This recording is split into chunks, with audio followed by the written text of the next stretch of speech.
Сексуално здраве за лесбийки и бисексуални жени.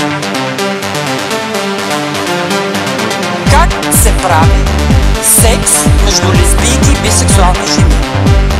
Мога да го предоставя после на всеки от вас. Много весело, господин Дончев. Почти ми е неудобно, само заглавията ще прочета. Орален секс, трибатизъм, фингъринг, фистинг и така нататък сексуални практики между лесбийки в училищата. Ето ви го.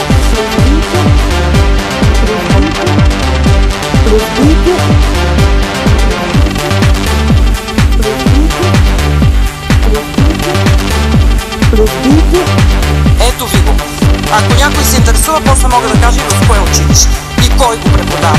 Трибатизъм, фингъринг, фистинг, орален секс.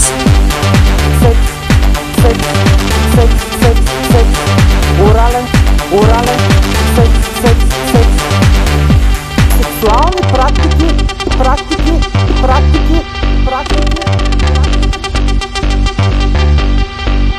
Какво значи трибатизъм?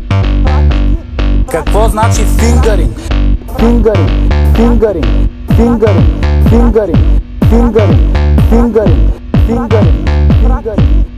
Как се прави секс между лесбийки и бисексуални жени?